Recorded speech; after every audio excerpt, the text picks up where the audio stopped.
55 лет флагман энергетики Дальнего Востока, компания «Якутскэнерго», обеспечивает светом и теплом самый холодный населенный регион планеты – Республику Саха-Якутия. Выбор профессии – это выбор жизненного пути. В этом смысле Николай Егорович прошел большую дорогу, полную опыта и свершений, совершая ежедневный вклад в работу энергосистемы родной Якутии. Нас 8 классов прямо готовили как технических работников, именно инженеров. Тогда была очень сильная профориентация. И каждым учеником разговаривали индивидуально. Ну вот я хотел, чтобы врачом я хотел идти. А Михаил Андреевич мне посоветовал идти по техническому. И, видимо, наверное, повлияло то, что когда я в 4 классе учился, у нас классовод была Мария Никентьевна Болтокова. Она нам рассказала про Мирный. И его мне запомнилось, да, там будет строиться ГЭС, и Мирный будет городок такой, в смысле, под куполом. Понимаете?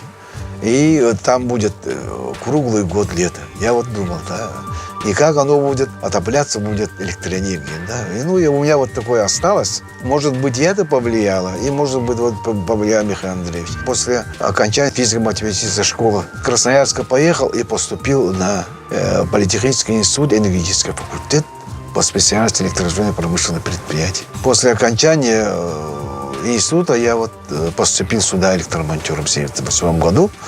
И вот, начиная с 1978 года, сперва работал электромонтером, мастером, потом начальником энергосбыта, потом 4 года работал директором Верхнеуральсельхозэнерго.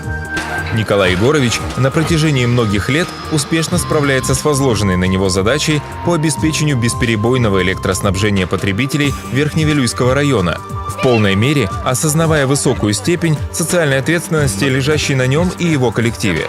В нашем энергорайоне особенность в том, что уникальность, наверное, скажем, такая ситуация, что 110 киловольт только одна линия.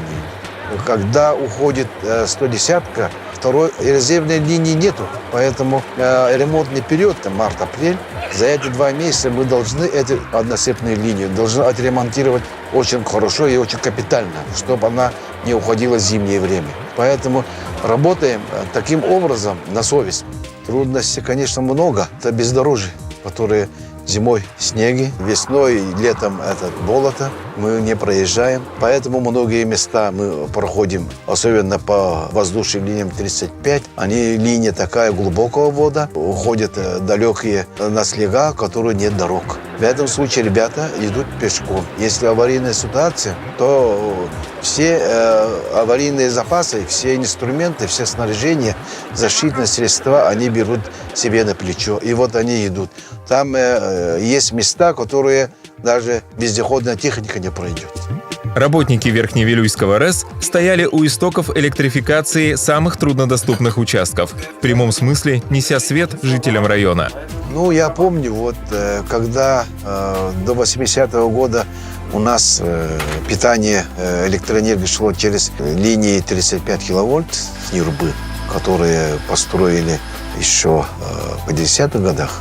Опоры были очень старые, и напряжения очень не хватало. Вообще ранее запрещали дополнительные такие, как электронагреватели включать, такие мощные. Вообще запрещали. Напряжение совсем слабое было. Ну, в 80-м году, когда подключили линии 110 киловольт до Верхневилюйска и Вилюйска, вот тогда было напряжение.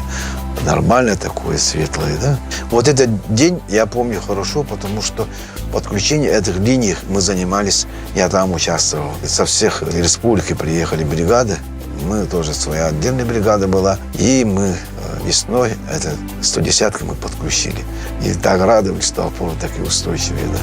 Для молодого поколения энергетиков бесценным примером становится любовь и служение своему делу их отцов и старших товарищей, под чьим чутким руководством взращиваются достойные преемники. Как Конфуций сказал, если свою профессию любите, то всю жизнь, значит, не работаете. И меня вот дочка всегда говорит: папа, ты свою работу любишь, вот и идешь как на праздник. Значит, ты не работаешь.